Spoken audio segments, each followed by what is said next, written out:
Assalamualaikum warahmatullahi wabarakatuh. Perkenalkan nama saya Vina Fauzia Mutiara Sari, NIM 1411654. Pada kesempatan ini, saya akan memaparkan hasil penelitian saya yang berjudul Kajian Perbandingan Metode Least Median of Squares dan Maximum Likelihood Type pada Regresi Kekar, di bawah bimbingan Bapak Dr. Kusman Sadik, SSI, MSI, dan Ibu Cici Suhaini, MSI.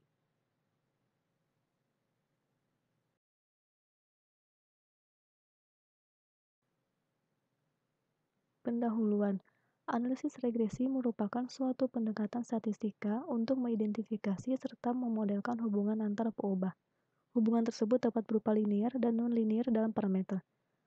Model regresi linear dapat dituliskan dalam bentuk matriks sebagai berikut: Y sama dengan X beta ditambah error. Fungsi objektif dari model tersebut adalah mencari suatu penduga parameter regresi. Metode Ordinary Least Squares atau OLS merupakan metode yang umum digunakan dalam menduga parameter regresi yang bersifat Bayes linear unbiased, dengan memenuhi beberapa asumsi diantaranya nilai harapan sisaan bernilai 0, ragam sisaan homogen, dan antar sisaan saling bebas.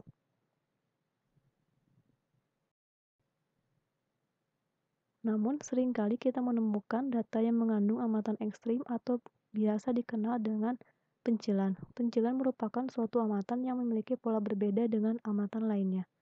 Penggunaan OLS pada data demikian menjadi tidak lagi sesuai karena kemungkinan akan menghasilkan penduga parameter regresi yang berbias. Salah satu alternatif yang bisa dilakukan adalah dengan menggunakan metode regresi kekar.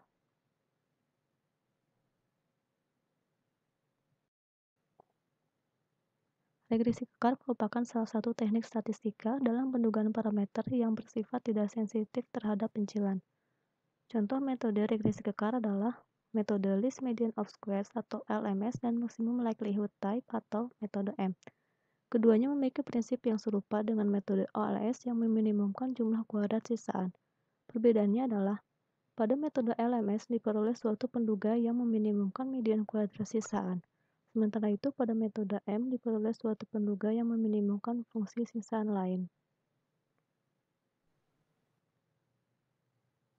Tujuan dari penelitian ini adalah mengkaji dan mengevaluasi performa metode OLS, LMS, dan M terhadap hasil pendugaan parameter regresi melalui data simulasi.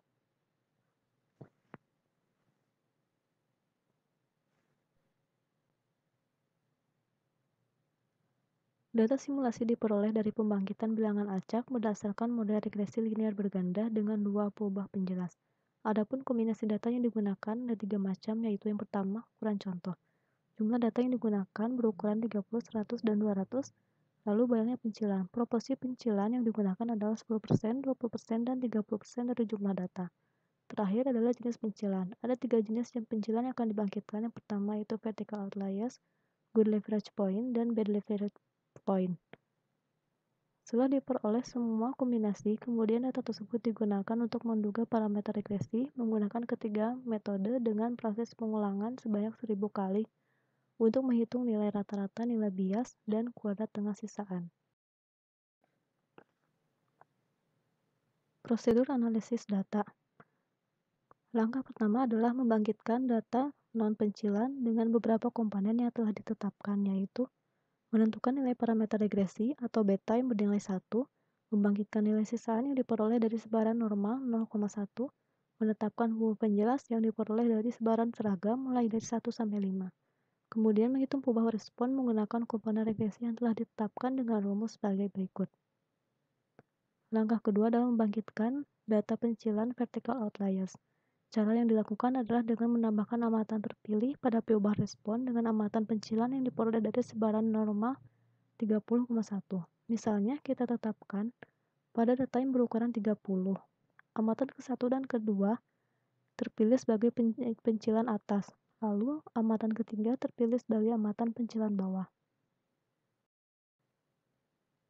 Langkah ketiga adalah membangkitkan data pencilan good leverage point.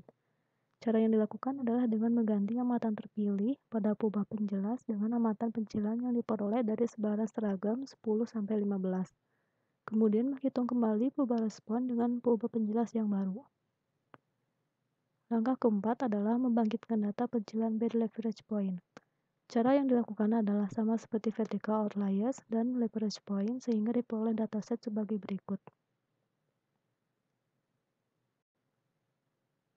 Langkah kelima adalah melakukan pendugaan parameter regresi menggunakan ketiga metode untuk semua kombinasi data.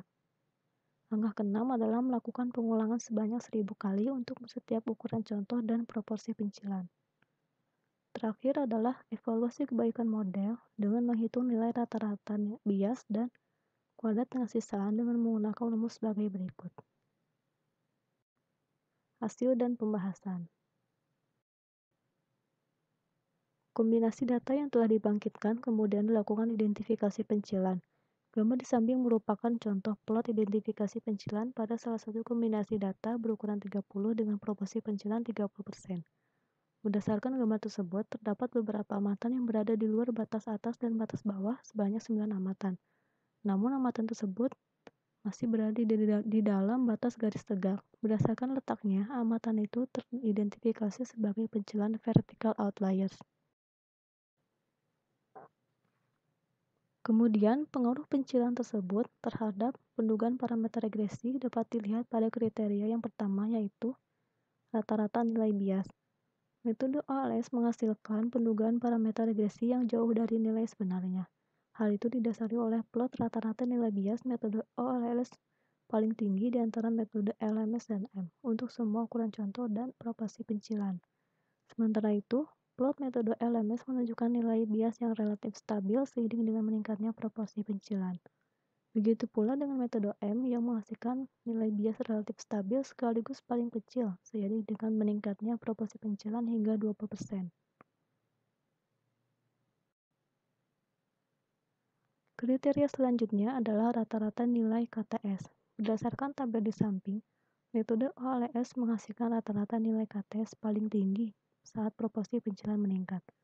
Begitu pula dengan metode M memiliki rata-rata nilai KTS yang meningkat untuk setiap peningkatan proporsi pencilan. Namun metode M menghasilkan nilai KTS yang lebih kecil dibandingkan dengan metode OLS dan LMS. Kombinasi data selanjutnya adalah data yang mengandung pencilan good leverage point. Gambar di samping menunjukkan plot identifikasi pencilan pada ukuran contoh 30 dan 30% pencilan. Terdapat 9 amatan yang teridentifikasi sebagai pencilan good leverage point. Karena amatan tersebut berada di luar batas garis tegak, namun berada di dalam dua garis mendatar.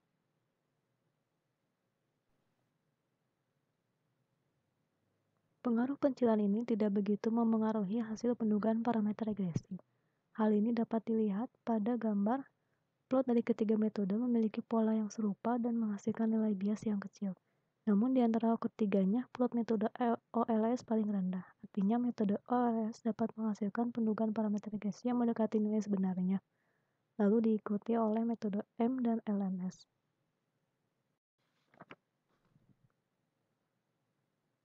Berdasarkan kriteria nilai KTS, dapat dilihat bahwa ketiga metode memiliki nilai KTS yang kecil, sehingga pencilan ini tidak memengaruhi pendugaan parameter regresi.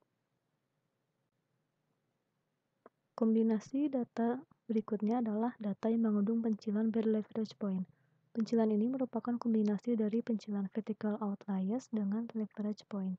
Pada plot identifikasi pencilan tersebut, amatan yang teridentifikasi sebagai berleverage point, yaitu amatan yang berada di luar dua garis mendatar sekaligus garis tegak.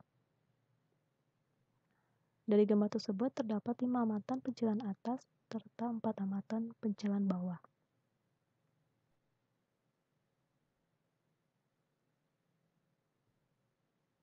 Pengaruh pencilan ini menyebabkan dugaan parameter regresi yang menggunakan OLS jauh dari nilai sebenarnya.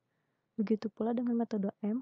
Menurut Al-Metwali dan Al-Mongli, pada tahun 2018 menyatakan bahwa metode M bersifat tidak kekal terhadap leverage point sehingga penggunanya tidak tepat pada data demikian. Berbeda dengan kedua metode tersebut, metode LMS menghasilkan nilai bias yang stabil pada data yang mengandung pencilan ini sehingga tidak terpengaruh oleh pencilan tersebut.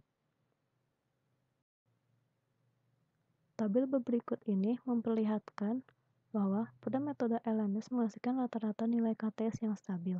Sementara itu, metode OLS dan M menghasilkan nilai KTS yang tinggi begitu ada pencilan ini.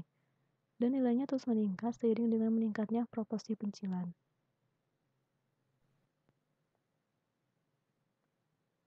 Simpulan, berdasarkan uraian di atas dapat diketahui bahwa pada data non-pencilan, ketiga metode dapat menghasilkan pendugaan parameter regresi yang mendekati nilai sebenarnya.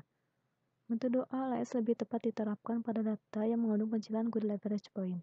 Ketika data mengandung pencilan vertical outliers, metode M dapat menduga parameter regresi dengan lebih tepat. Akan tetapi untuk proporsi pencilan yang terlalu banyak, maka metode LMS lebih disarankan. Sementara itu, metode LMS dapat menduga parameter regresi pada data yang mengandung pencilan bad leverage point. Sekian yang dapat saya sampaikan. Mohon maaf apabila terdapat kesalahan. Semoga penelitian ini dapat bermanfaat bagi pembaca. Terima kasih. Wassalamualaikum warahmatullahi wabarakatuh.